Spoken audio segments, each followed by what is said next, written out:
إذاعة جمهورية مصر العربية من صباحك وعسكر بتفتح مزهر. إذاعة جمهورية مصر العربية من القاهرة. عدنا إليكم من جديد في حلقة جديدة من بودكاست رجال تعرف المستحيل، والنهاردة معانا ضيف جديد وهو عبده. منورنا والله. ايه وربنا ايه الاخبار؟ الحمد لله كله تمام. ومعانا أسوأ حد في تاريخ البودكاست، حازم. للأسف يا اسطى ما انت قلت ما اشتمش بقى، فما تجيبش كلام خليني اشتمك، فاهم يعني؟ احترم نفسك. هشيلها في المونتاج. ماشي شيل دي كمان. ماشي، هدينا ضحكنا شوية لأن تقريبا على مدار الحلقة عشان نتحجر الحبة اللي في الأول. والنهاردة حلقتنا هتتكلم عن أين يذهب الإنسان عندما يشعر بالضياع، AKA البوصلة ضاعت.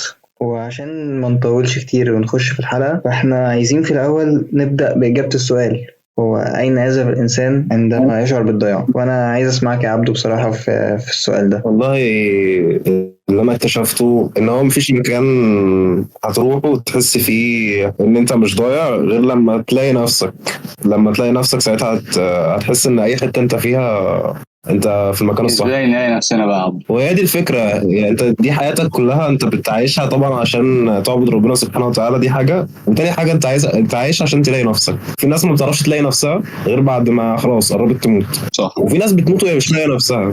جدع. فالشاطر ان هو اللي يعرف يلاقي نفسه في الاول بقى. هو ماشي، انا متفق معاك في حته ان هو فعلا انت عمرك ما هتلاقي المكان اللي هو فعليا انت خلاص انت لقيت نفسك فيه وانت ضايع، لانها مش ثوابت، هي مش قواعد احنا ماشيين عليها. بس يعني ممكن احسها برضو ان ممكن اماكن معينه، او مش اماكن، مواقف معينه بتعملها او احداث. ايوه بالظبط، ناس في وقت ما انت بتحس ان لازم يكون في حد جنبي او لازم اعمل تصرف معين، ده هيخليني مثلا الموضوع ده يتسكن. اللي هو زي مثلا انا مثلا عن نفسي لما بحس بحاجه زي دي، فانا بتجه لأسوأ قرار في الدنيا وهي اني انعزل، ودي حاجه صعبه فشخ.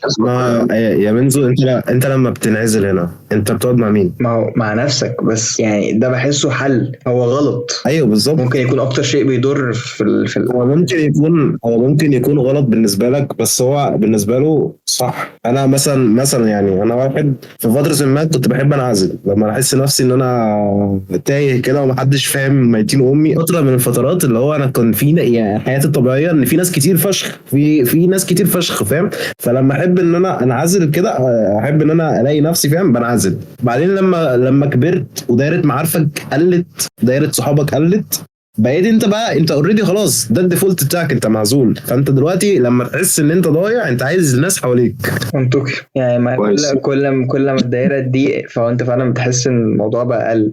بس الكلام ده يا جماعه، الكلام ده ما نقدرش برضه نعتمد بشكل كامل، ما هي بتختلف من واحد للتاني. ما انا هقول لك بص، هو فكره الضياع انت ضايع ليه؟ يعني انت اصلا ممكن تكون ضايع بسبب الناس الكتير اللي حواليك عموما، يعني بسبب الدايره الواسعه فشخ اللي انت حطيت نفسك فيها، دي اللي ضيعتك. حازم، تمام. ايه؟ ما هو ده يخلينا اصلا ننقل على نقطه ثانيه، فاهم؟ طالما احنا فعليا مش لاقيين اجابه لايه المكان او اين يذهب الانسان عندما يشعر في الضياع. حلو. انا ممكن اجيب اجابه لدي. ايه الاجابه اللي عندك ممكن تضيفها؟ الاجابه نسبيه على حسب كل واحد. انت ممكن لما تبقى ضايع تروح مكان عشان مربوط بذكريات كويسه فيها اجواء حلوه.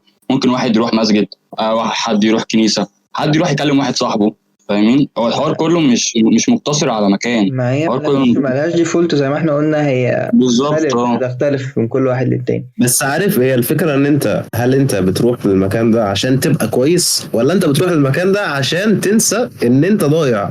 انا شايف من وجهة نظري ان هو نسيان، لان انت مش ايوه انت بتهرب منه. بتهرب، ايوه بالظبط. انت بتحاول تشغل نفسك باي حاجه هتضحك على نفسك، فاهم؟ وترجع الدنيا كلها تمام. دلوقتي انا تمام. طب يا جماعه بجد عندي سؤال ليكم، هو يعني ايه ضياع اصلا؟ ضياع من اي ناحيه بجد؟ انت في فتره، انت نفسك في فتره بتحس ان كل حاجه، ما فيش حاجه اصلا حواليك، انت مش قادر تسمع اصوات، انت مش قادر تحتك بناس، مش قادر تختلط باي حد، وانت فعليا مشتت من كل النواحي. انت عايز تهرب. انت ضياع يعني انت مش لاقي نفسك في حاجه، انت مش لاقي حاجه. عبد الرحمن معروف ان هو ده حاجه بتاعته، هو شاطر فيها، هو جامد فشخ فيها. أيوة. انت تيجي تفكر كده تلاقي انا عمري ما اتقال عني ان انا شاطر في حاجه مثلا معينه. ايوه انت عايش، انت مش عارف انت عايش ليه، ومش عارف انت ماشي في سكه عشان انت عارف اخرتها حاجه كويسه بالنسبه لك، ولا انت ماشي عشان انت المفروض تمشي اصلا. بس خلونا ننتقل من هنا لنقطة تانية، وهي مثلا هتخلينا نخش في الموضوع أكتر، وهو إيه هي أسباب الضياع؟ إيه اللي بيخلينا ضايعين؟ إيه اللي بيوصلنا لنقطة إن إحنا نضيع؟ وأنا عايز أبدأ من هنا المرة دي من عند حازم وأشوف وجهة نظر. والله هو عبد الرحمن قالها بشكل كويس جدا. يعني انت شايف ان انت حرفيا مالكش لازمه في اي حاجه، او مش عارف انت ايه اصلا، انت مين، انت ايه فايدتك، هل انت لو كملت هتلاقي حاجه، يعني في حاجه مستنياك في الاخر؟ طب لو ما كملتش في حاجه اتغير؟ كده كده انت لو مت الكون هيكمل وهيعمل، فانت حرفيا انت حاسس ان انت مجرد سراب. الاسباب بقى، فاحنا هنا هنبص لابعاد كتيره، هحاول اختصرهم. اول حاجه انت اصلا، انت بيئتك قريتك ازاي. انت ممكن تكون واحد مميز جدا وعندك قدرات كويسه جدا، بس البيئه اللي حواليك ايا كان هم مين، هم معلش قول هقطعك، هزود بس حاجه يعني، هو المجتمع يعني بمعنى اصح. ما هو المجتمع ماشي، ما هو المجتمع بنحطه في البيئه، بس قشطه تمام، ما انت صح. هو بالظبط المجتمع والبيئه، سواء في المكان اللي انت عايش فيه، ولا في الشارع، ولا في المدرسه، ايا كان. انت ممكن تكون بتعمل حاجات صعبه ومش اي حد بيعرف يعملها، بس بسبب ان انت متاخد، يعني هم واخدين عنك نظره معينه، فمستحيل يشيلوا النظره دي ويشوفوا الحاجات اللي انت بتعملها. بالظبط. فانت بينعكس قدامك نقطه ان انت عادي فشخ، انت اقل من العادي كمان. يعني بجد هو انت عشان اتربيت وسطيهم، او اكيد كلنا كنا صغيرين، اكيد كلنا عملنا حاجات غبيه، فاهم؟ بس انت في فكره بتفضل مرتبطه بدماغهم فيك. يعني هو في فكره دايما هم لما بيبصوا عليك بيفتكروها، الفكره دي مع الوقت انت اصلا بتصدقها، انت بتبقى شايفها. عشان كده في حاجات كتير قوي بتقول لك ان انت لازم تغير البيئه اللي انت فيها، لازم تخوض تجارب جديده، تشوف مش عارف ايه. كان ساعتها انت تكتشف ان الحاجات اللي انت ما كنتش تعرف ان هي مهمه اصلا، واللي حواليك كانوا دايما بيبينوها لك اللي هي عادي، انت فاهم، انت بتعملها بس بنسيبك تعملها علشان احنا مكسلين، لكن هم ما فكروش يعملوها اصلا. فانت هتشوف ده امتى؟ لما تخرج وتشوف ناس جديده، وساعتها هتلاقيهم بجد هم منبهرين باللي انت بتعمله، اللي انت اصلا ما تعرفش انك كنت بتعرف تعمله، او ان هو حاجه تستاهل انبهار. فهنا نقطه البيئه. تاني نقطه الفكره ساعتها بقى يا حازم، قبل ما تنقل لنقطه تانية، ساعتها لما انت بتنقل للبيئه الجديده دي والناس يشوفوا وينبهروا بالحاجات اللي انت اوريدي كنت بتعملها ومحدش مهتم، ساعتها انت بتقف في معضله اللي هو انا فعلا كويس، هو انا فعلا بعمل الحاجه دي كويس، ولا الناس دي هم اللي عبط؟ جدع دي كان بقى فاهم اللي هو النقطه اللي بعدها، نقطه انت نفسك. انت فاهم؟ ما في ناس بتبقى حرفيا كلهم بيقولوا لهم يا جدعان انت عندك امكانيات كويسه جدا، انت عيل مش عارف ايه، انت كويس في كذا وكذا وكذا، بس هو من جواه اصلا هو نفسيا هو شايف نفسه نكره بجد. مين العبيط ده؟ لا في كتير جدا. لا قصدي بتقول لنفسك مين العبيط ده، فاهم؟ بالظبط. وان الناس دي كلها يعني ايه بتجاملني، بتعرفني، انت كده تمسحها يعني. المهم يعني انت فاهم، فانت من جواك مش قادر توصل لشعور ان انت فعلا حاجه، انت عاجبك انك ضايع من الاخر، انت بتحب اللي انت ضايع، انت دي عاجباك.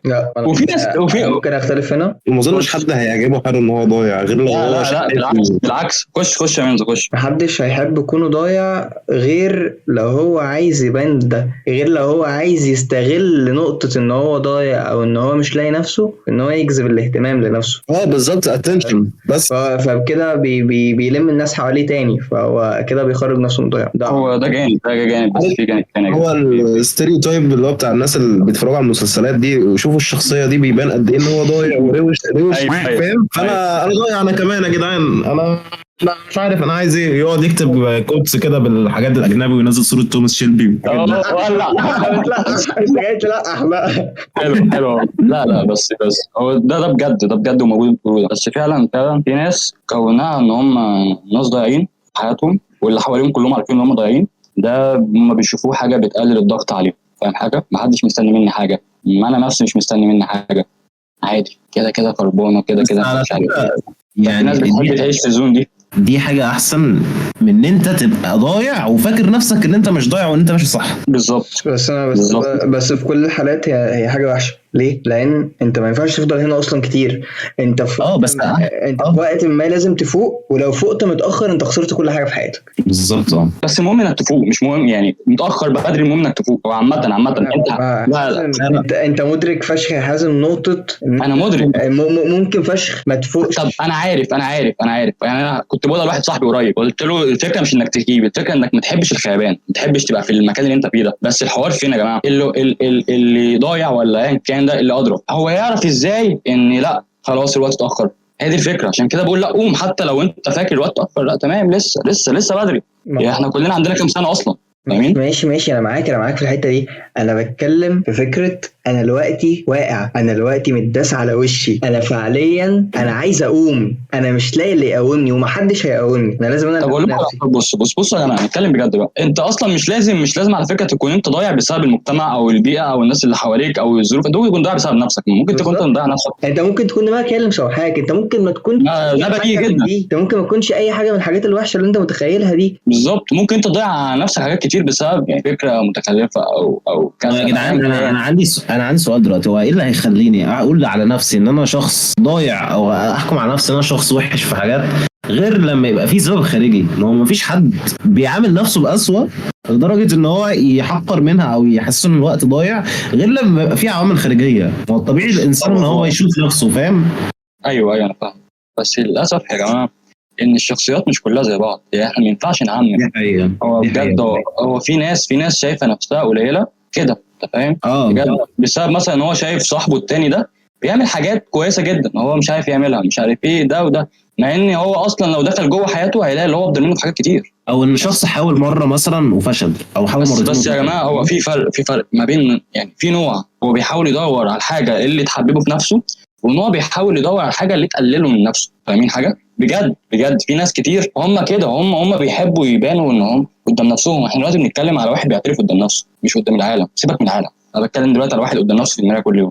هو كل يوم الحاجه اللي يعني في ناس اصلا يعني كانوا بيعملوا حاجات غلط بارادتهم تحت مسمى ان هم كده ضايعين، ودول نماذج كتير. فاهم حاجه؟ فانا مش انا كده ضايع، طب ما اعمل ده وابوظ الدنيا واخربها واعمل مش عارف ايه. ليه؟ هو اصلا ما فكرش يبص اللي هو على الكويس اللي فيه. وبرده دي مشكله عشان ما فيش حد حاول يخليه يبص عليها، مفيش حد يهتم. فهو الموضوع كله في ناس ما تعرفش ان ده كويس اصلا، في ناس ما تعرفش يعني فعلا ما تعرفش ان دي حاجه كويسه. هو مستني اللي قدامه يوريه ان هو كويس في الحاجه دي. الكارثه بقى استنى انا شايف النقطه اللي قلت فيها بتاعت اللحظه اللي هو بيدرك فيها دي، فهو بتبقى اشارات.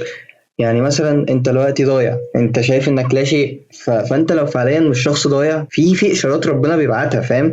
لو هو حد دخل حياتك مره واحده والشخص ده فعليا وراك نقط انت كنتش شايفها، مش هقول لك ان انت هيقول لك انك احسن واحد في العالم، بس هو على الاقل هيفتح عينك على حاجات هو مش مستني منك اي حاجه، هو بس فتح عينك على حاجات من غير ما هو يقصد ولا انت مستني. بالظبط. ده بيخليك ترجع لنقطه طب ما انا كويس. اصلك الحاجه مشكله الضياع دي عامه يعني ان انت لو شخص ما فيش حد عارف يوقفك، ما فيش حد عارف يسيطر عليك، حرفيا بتعمل اللي انت عايزه في الوقت اللي انت عايزه، ما فيش اي سلطه او اهل او اي حد او رقابه عليك، ان انت مستحيل تدرك اللي انت ضايع غير لما تقتنع بده. لو مصر كلها جت قالت لك، لو الناس كلها دخلت حياتك وقعدت تعدل وتظبط ومش عارف ايه، الا بقى يعني استثناءات.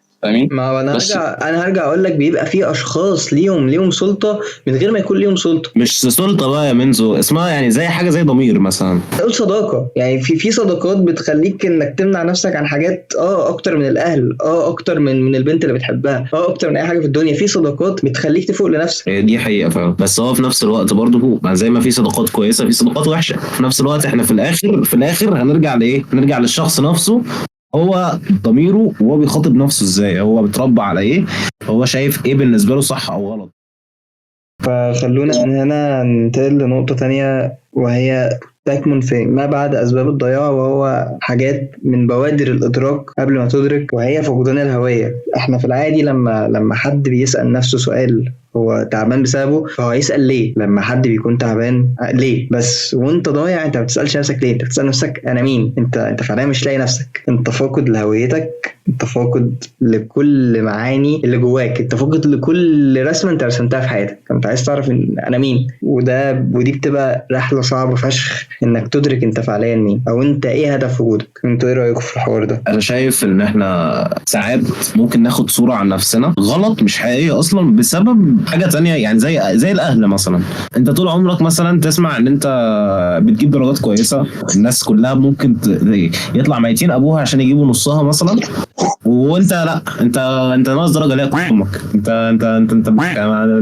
انت حقير. فانت تاخد فكره عن نفسك ان انت مهما عملت انت مش كفايه، انت مجرد شخص بيتك على نفسه عشان في الاخر ولا حاجه. فيوم بقى ما طب اسالك سؤال عبد الرحمن، انت لو خيروك تبقى الشخص اللي انت بتحكي فيه ده، ولا تبقى الشخص اللي هو لو جاب 2 من 100 يعملوا فرح، يعني اللي هو ده الحمد لله لو جاب درجات وعادي يبقوا انا عارف انت شايف ايه الاسوأ ولا ايه الافضل فيهم؟ ان هم اصلا يكونوا شايفين انا اقول لك ايه الاحسن بالنسبه لي. الاحسن لو انا جبت 2%. ليه بقى؟ على الاقل هعرف ان انا يوم ما احاول وما تظبطش مش هقعد على جنب اقول انا مش كفايه. طب انت عارف انا مشكلتي ايه اصلا في حاجات كتير فشخ في حياتي؟ ايه؟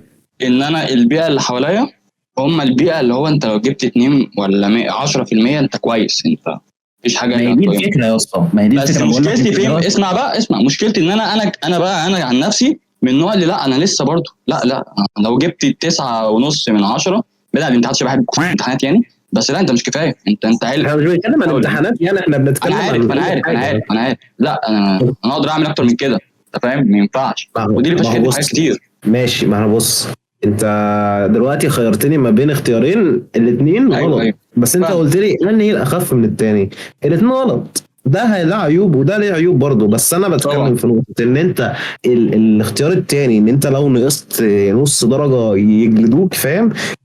ده انت خلاص، انت مهما عملت في حياتك بعد كده هتقول ان انت مش كفايه، عمرك ما هتحس ان انت فخور بنفسك، عمرك ما هتحس ان انت انجزت حاجه. الانجاز اصلا ايوه على الاقل يا عم، على الاقل انت يوم لو انت على الناحيه الثانيه بقى، اي انجاز عملته، مش انجاز يا عم بس اي حاجه عملتها يحتفلوا بيك، على الاقل هيجي فتره هتحس فعلا ان انت حاولت فعلا بجد وتحاول بجد فعلا، وساعتها هتلاقي نتيجه وهتلاقي الناس بتساعدك، مش هتحس ان انت مش كفايه اصلا. تفهمني؟ انا عندي سؤال ليك بعيد عن الحوار ده كله. خش. دلوقتي اتحضنت وانت صغير؟ لا هو اتحضنت وانت صغير. اسالك سؤال دلوقتي. انت شخص، انا عارف ان هو شخص مش بيقدر المشاعر قوي، مش هقول لك ما عندكش مشاعر، مش بتهتم قوي، مش حاجه في التوب السلم بتاعك. اكيد انت في يوم من الايام وقفت سالت نفسك انا مين. اكيد عدى عليك ايام سالت نفسك انا مين. لما ما كنتش بتلاقي اجابه كنت بتعمل ايه؟ انت بتدور على نفسك ازاي؟ بنتوه، فاهم يعني؟ انا كنت بحب اتوه فشخ، عارف انت؟ او قعدت اتوه كتير، اتوه في 9000 حاجه. ليه؟ عشان اصلا انا حرفيا مش عارف انا ايه، فقلت افضل قاعد مكاني مش هعرف، تاني يوم مش هعرف، قلت انزل بقى اروح في اي حته مش بنفس المجاز يعني، وعملت دخلت طرق كتير غلط وقعدت اتوه كتير فشخ، واقف في محطات مختلفه وغريبه. انا مش عارف انا بعمل كده ليه، ومش فارق معايا، انا كده ضايع. انت فاهم حاجه؟ يعني حرفيا انت واحد فجاه اترميت في ليبيا، انت اصلا مش عايز تروح، فاهم؟ فانت عمال تتمشى هنا لهنا كده مفيش خسائر، انت خسران، انت حرفيا خسران كل حاجه، ايا كان اللي هتخسره مش هتخسره. فتهت، عملت حاجات كتير غلط وغبيه ومش عارف ليه عشان ايه، اثبت ايه، ما فيش. وحتى قعدت ابص حواليا، لقيت في ناس حواليا ومهتمين، بس مهتمين ليه برضه انا مش عارف.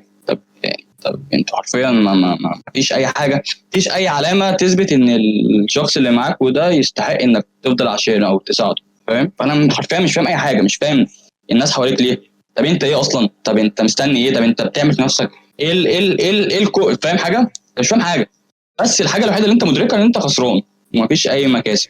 وانت بتفضل خسران لانك مش لاقي الاجابه اللي انت بتدور عليها من الاول، لحد ما تلاقي الاجابه دي، اذا كان بعد يوم، بعد شهر، بعد سنين، لان في ناس ما بتلاقيهاش اصلا. بس انتصارك الحقيقي في اللحظه اللي انت بتكون عارف فيها انا حازم، انا عملت 1 2 3، انا وقفت قدام المواقف دي وحلتها، فاهم؟ بعد كده بقى ايه الليفل اللي بعده بقى؟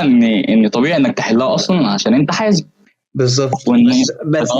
بس انت اللي هو ده مش انجاز اصلا، انت فاهم؟ ماشي، بس ده طبعا بتوصل لمرحله متاخره شويه، دي نقطه تانية.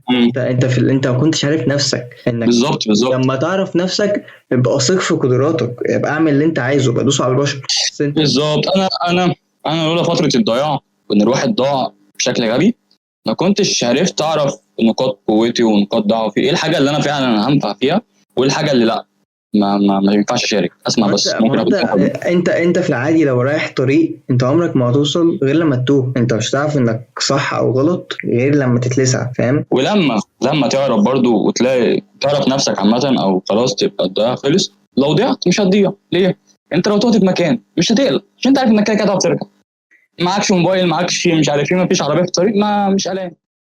ومن هنا انا عايز انتقل لنقطة تانية، وهي اهم نقطة في لحظات الضياع، وهي لحظة الادراك. اللحظة اللي انت بتدرك فيها انك فعليا ضايع، لان كل ده انت ما انتش مدرك. انت اللحظة دي بتبقى لازم تبقى تتلسع لسعة ساعتها، لانك تعرف ان انت كنت ضايع. انت اصلا قبلها انت بتكون شخص ناكر فشخ لكل حاجه وحشه انت حاسس بيها. انت زي الفل في عين نظرك، زي الفل في عين كل الناس اللي بتسالك انت ايه الدنيا، لحد ما بتيجي لحظه اسمها لحظه الادراك. فانت كلمني عليها شويه يا عبدو. يا اسطى بص، اللحظه دي بتيجي بعد ما انت جات لك علامه وانت تجاهلتها، جات لك علامه تانية ورحت متجاهلها، جات لك 100 علامه رحت متجاهلهم. تيجي بقى هنا لسعه محترمه على ان انت بتعاقبك بقى على ان انت كنت ضايع. دي حاجه، وتاني حاجه ان جات لك 100 علامه وانت قلت لهم لا، فهقول لك ابلع بقى ابلع. اللحظه دي انت ساعتها بتلاقي زي العماره كده اللي انت قعدت تبنيها من وهم وخيالات وحاجات كده من دماغك، فجأة تلاقي العمارة دي كلها وقعت. مفيش أي حاجة أنت مصدقها أصلا، مفيش حاجة خلاص، لا أي كلام أنت كنت بتصدقه ولا أي حاجة. أنت دلوقتي دماغك مليانة بكلام الناس اللي حواليك اللي أنت مش عارف ترتبه أصلا، واللي أنت ما كنتش مقتنع بيه من قبلها بيوم، فاهم؟ فاللحظة دي بقى اللي أنت ساعتها بتعرف إن أنت راجل فعلا، هتعرف إن أنت ضايع فعلا، وهتدرك إن أنت ضايع، يا إما خلاص أنت كده انتهيت، مش هتعرف تقوم من بعدها. انت لو قمت من بعد اللحظه دي خلاص انت قدامك بعد كده اي حاجه سهله بالنسبه لك. لو ما عرفتش تقوم انت مش هتعرف تقوم تاني. بس اقول لك على حاجه، في اللحظه دي انت فعليا يعني بعد ما العماره تقع زي ما انت قلت، انت بتبقى هتموت وتقوم، بس انت مش قادر، انت مش لاقي حتى حد يمدلك ايده يقومك. ولو حد مدلك ايده انت مش مصدق اصلا. انت مين؟ انت عن نفسك تقوم، بس انت مشلول لحد ما فاهم، كانك بتعمل جلسات علاج طبيعي كده جوه عقلك. انا لازم اقوم، انا لو ما قمتش انا مش عايش، او انا ما استحقش اني اعيش لو انا فضلت قاعد. فدي الفكره، دي المرحله بنزو اللي ساعتها فعلا بقى الواحد بيدرك ان هو ضاع، وهيعرف يسترجع نفسه. وفي ناس ما بتدركش بقى ان هو ضاع، الناس دي بقى بتنتهي بقى مصيرها لأسوأ حاجه انت ممكن تتخيلها. دي حاجه انا بسميها عن نفسي انكار الحاله. بالظبط، انا شايفها انكار. وانا يعني انت رايك يا حازم في حوار الانكار ده؟ لو انت اوريدي انت كل حاجه بانت قدامك وعرفت انك خلاص انت فعلا ضايع. وانت في نوعين بقى دلوقتي قدام، نوعين، نوع بيحاول يقوم ونوع بيحاول ينكر. احنا اوريدي اتكلمنا عن النوع اللي بيحاول يقوم، انت كلمنا بقى عن النوع اللي بينكر. بالنسبه للنوع اللي بيحاول ينكر ده، او اللي هو هينكر اصلا، هو ده برضو ناس كتير فشخ بس بيبقوا اباء بقى، انت فاهم؟ هو بيقول لك خلاص انا اكمل في اللي انا فيه. انا يمكن هو لو حاول يتغير مش هيعرف، او هو فاكر هو مش هيعرف. زي بالظبط لو جبنا مثال واحد شغال بواب في الصحراء بيحرس مخزن سماد مثلا، وقاعد بقى وفي كانتين على بعد، مش كانتين جنبه عشان احنا في الصحراء بس. المهم بيجي كل يوم في اخر الليل يقعد مش عارف ايه، يعملوا شاي ويولعوا، انت فاهم؟ حياه بدائيه بنت كلب. الراجل ده لو قلت له تعالى مثلا البسك لبس محترم ومش عارف وعيشك فين وبتاع، ممكن فشخ يرفض. فاهم ليه؟ عشان هو اصلا هو مدرك لنفسه، هو مدرك ان هو ضايع، هو مدرك ان هي دي بقى اللي تنفع له، هي دي انا ما ينفعش اعلى. فاهم حاجه؟ هو ممكن مش كده، هو مش عايز، هو شايفها ما ينفعش. هو شايف ان هو اوريدي مبسوط تمام، انا كده تمام. عشان كده قلت لكم في البدايه في ناس بتحب الضياع، في ناس شايفه ان هم مش ضايعين، هي دي الحاجه اللي تنفع لهم. يعني انا دايما كنت بسال نفسي اسئله كتير وانا ماشي في الشارع وانا راكب مواصلات، اللي هو ليه الفئه دي يختاروا يبقوا كده، ليه الفئه دي يختاروا يبقوا كده، ليه ده مش عارف ايه وليه ده، مع العلم اللي طبعا كل واحد اتربى بيئه مختلفه، تعليم مختلف، طبقات مختلفه، فاهم؟ بس اكتشفت ان لا، هو في ناس هم لما ادركوا قرروا يقوموا، وان لا مش هينفع وبتاع. طبعا قعدوا في صراع نفسي كده مع نفسهم شويه. وفي ناس لما ادركوا خلاص، فاهم؟ انا هكمل زي ما انا وبتاع، والدنيا ان شاء الله تمام، ويبقى موظف هيبقى مش عارف ايه، انت فاهم. وتلاقيه دايما بيحاول يشغل نفسه بالحاجات اللي هي الروتينيه جدا جدا، ما بيحاولش يفكر، ما بيحاولش يطور، ما بيحاولش يغير، ما بيفكرش في المستقبل قوي. هو يصحى من النوم، يروح الشغل، يجي يتغدى، يقعد شويه يتفرج على الماتش، ينام، مش عارف ايه. هو مش عايز يفكر، هو كده خلاص، هو خد قرار. عشان في لحظه الضياع دي بقى، سواء انت كنت ده ولا ده، هو قرار انت بتاخد قرارك وقتها. هل انك انت هتقوم وعادي مش مهم اللي جاي ايه وبتاع، ولا كمل زي ما انت، والحفره اللي انت واقع فيها دي تبني فيها بيت صغير تقعد فيه وتغطي نفسك باي حاجه وتكمل كده. هو الموضوع كله قرار، بس للاسف النسبه الاكبر هو اللي بيختاروا ان هم ما يقوموش بس. لا انا ما اعتقدش كده، ليه؟ عشان هو الاغلب. انا ممكن اتفق معاك في نقطة ان مش كل اللي بيقوم بيستمر في ان هو يكمل، بس اعتقد ان النسبة الاكبر في الموضوع ده هي النسبة اللي بتقوم وتقع كتير، فاهم؟ او اللي هي بتقع كتير بس في مرة بتقوم، اللي هو ما بين كل 10 مرات هي واقعة هي بتقوم مرتين بس، فاهم؟ هي بتقوم، هي مش قاعدة تحت. بص، طالما انت قمت ووقعت وقمت ووقعت وقمت ووقعت، يبقى انت من الطرف الفعل بتقوم، اللي هو خد القرار اللي هي هتقوم، فانت يبقى قمت انت مش تبقى ضايع تقع تاني. اصلا، انت مش لكن ضايع. انا بتكلم عن الفئه اللي هي خلاص هي وقعت وحبوا الوقعه، او شافوا ان هي دي هي كده، انا مش هينفع غير في كده، او مش هينفع اعيد نفس السيناريو اللي انا عدته تاني، او خلاص زي الفل قوي كده، انت فاهم. دول الفئه الاكبر. وانا عارف انا بقول لك ايه، دول الفئه اللي ضيعوا على نفسهم فرص كتير بسبب تجربه واحده او حاجه واحده هي عملت لهم فكره في دماغهم، ان هم فاكرين ان هم عارفين نفسهم، ان نفسهم هي كده، ان هم ما يقدروش غير على كده. فبلاش لو هم ما بياخدوش ريسكات، لو هم ما بيحاولوش يطوروا حاجات كتير. هو بيكتفي بان هو حياته تبقى صغيره ومش عارف ايه، عشان هو لما جه كبر الدنيا وعمل او سوى الدنيا كلها وقعت قدامه. مع ان ده طبيعي على فكره، ممكن تقع، بس زي ما قلت لك في ناس مش هقول جبانه، بس هم خلاص هم اختاروا ان هم. انا عايز اسالكم سؤال، معلش سؤال من عندنا بس قول. جه في دماغي دلوقتي وانتوا بتتكلموا. طب يا جدعان دلوقتي ايه رايكم بقى عن الشخص؟ يعني احنا بنتكلم دلوقتي عن الشخص اللي هو وقع وعرف نفسه وعرف ان هو كويس وعرف ان هو جامد في حاجات ومش عارف ايه رايكم بقى في الشخص اللي دخل رحله وقع فيها في الاخر، بس في الرحله دي اتغير؟ الرحله دي غيرت الشخص اللي هو كان عليه اصلا، ما بقاش عارف نفسه اصلا. انا زمان كنت بحب مش عارف ايه، لما دخلت الرحله دي طلعت منها لقيت لا، انا مش نفس الشخص اللي كنت داخلها.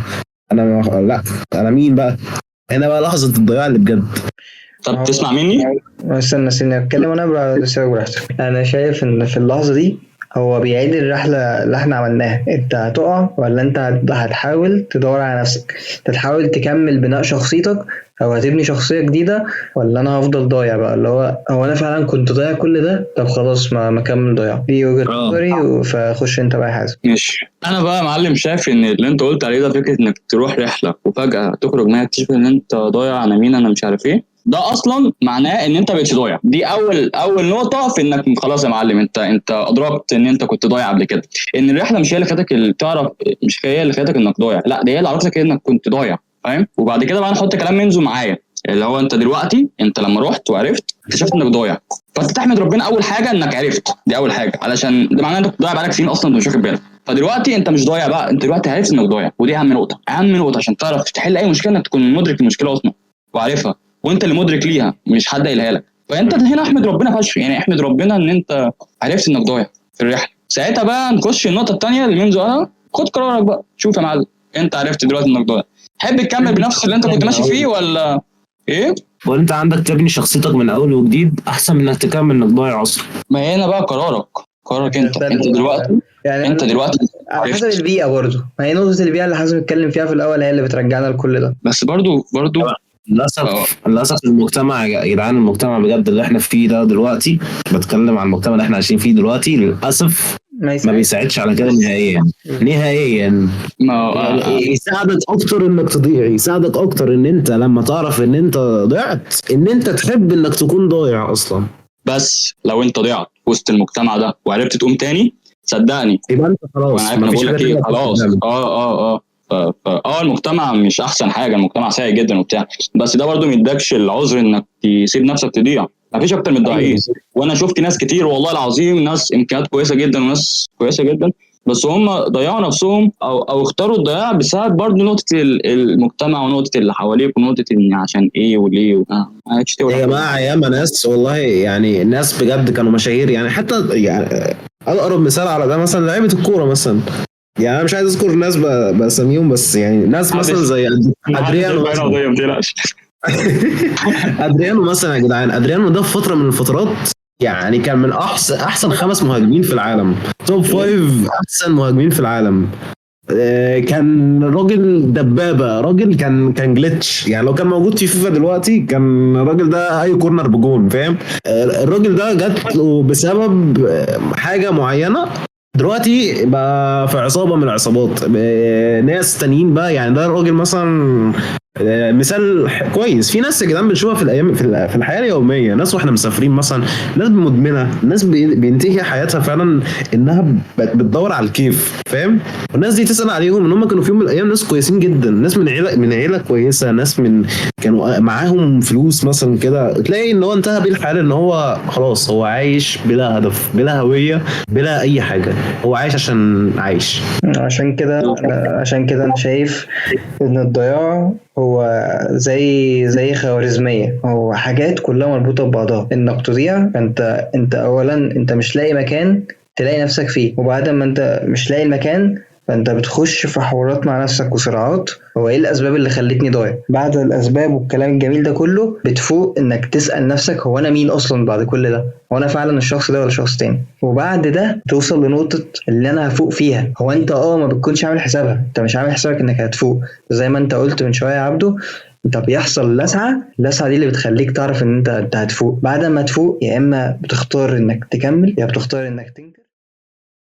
وفي الاخر انا عايز اضيف بقى النقطه اللي هي فعليا انا كنتش عايز اقولها لما حازم كان بيناقشني، ان انت بتفضل طول الوقت او طول الفتره اللي انت ضايع فيها بتدور على البوصله بتاعتك، ولما بتلاقي البوصله بتاعتك انت بترميها تاني، انت بترمي بوصلتك بارادتك لحد ما تضيع تاني، تدور على البوصله بتاعتك تاني، ولما تلاقي البوصله تاني هترميها تاني وتفضل ترميها لانك مش عارف انك هتحتاجها. انت معاك مثلا حموله معينه فانت او ممكن حاجه ثانيه، او ممكن مش شرط تكون انت مش عارف انك هتحتاج، ممكن انت بترميها علشان انت مش لاقي هدف تعيش عشانه غير انك تدور عليه اصلا.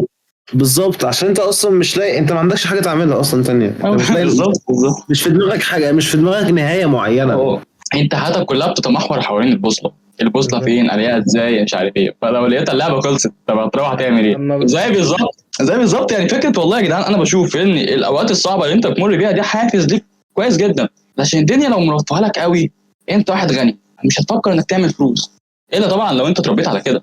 انت واحد معاك سلطه مش هتفكر انك تبقى كده، انتوا فاهمين؟ لكن كل ما البيئه او كل ما الواقع اللي قدامك كان صعب من وجهه نظر انا يعني اتكلم عن نفسي، كل ما ده هيديك حافز انك تدور وتعمل وتسعى عشان توصل للحاجه اللي هي بالنسبه لك صعبه. يعني مثلا احنا اهو في الحياه اكتر حاجه المفروض الناس بتقول عليها بتقدر الناس بيها او مش عارف ايه، الفلوس، السلطه، الشهره، الحاجات دي كلها.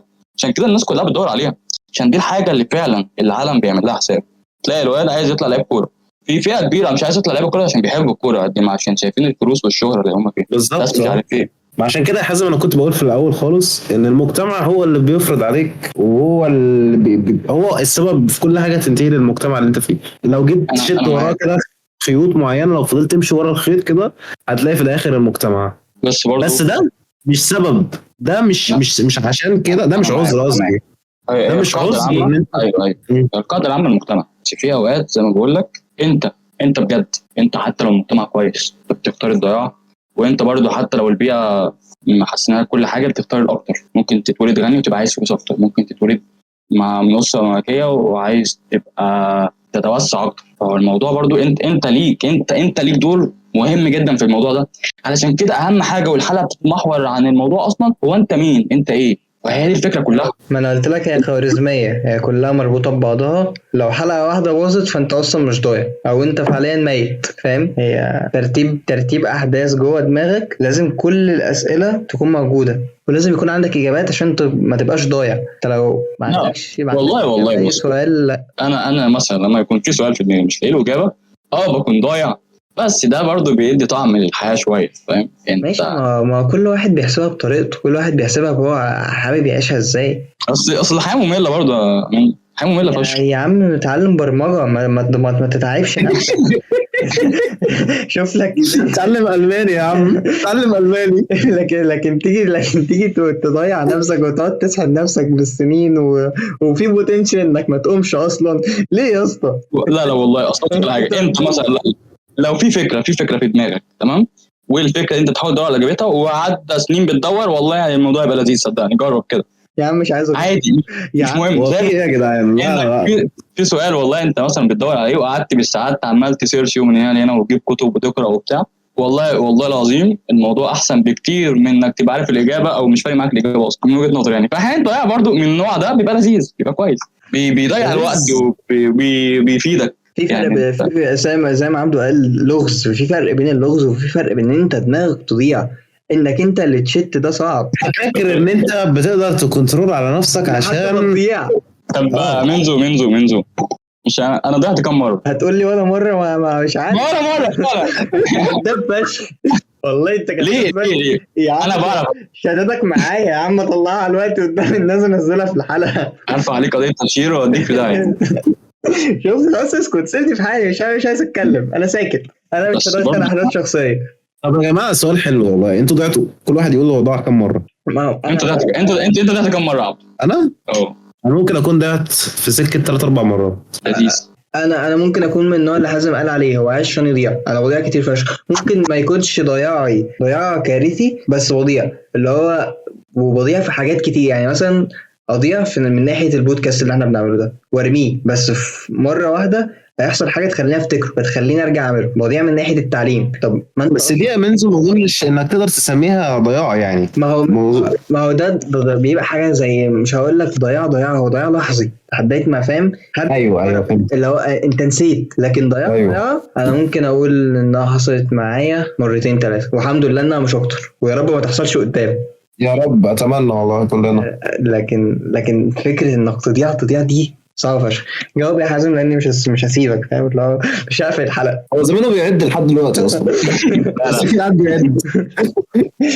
والله بصوا، انا ما اقدرش اقول ده كم مره. ما اقدرش اقول انا فاهمين حاجه. الحوار كله ان انا ممكن اكون ما بقتش ضايع دلوقتي. بقول اللي انت كنت قصده ان انت كنت طول الوقت ضايع، بس دلوقتي ما بقتش ضايع. ده اللي انت كنت تقصده ولا انت كان قصدك حاجه ثانيه؟ نوعا ما ان انا ممكن اكون ضيعت كتير، سواء بإرادتي او بعندي عانيت مع نفسي. كنت بضيع، ممكن اوقات كنت مدرك ان انا بضيع او بجري ورا الضياع اصلا عشان فكره، عشان اثبت حاجه، عشان حاجات كتير.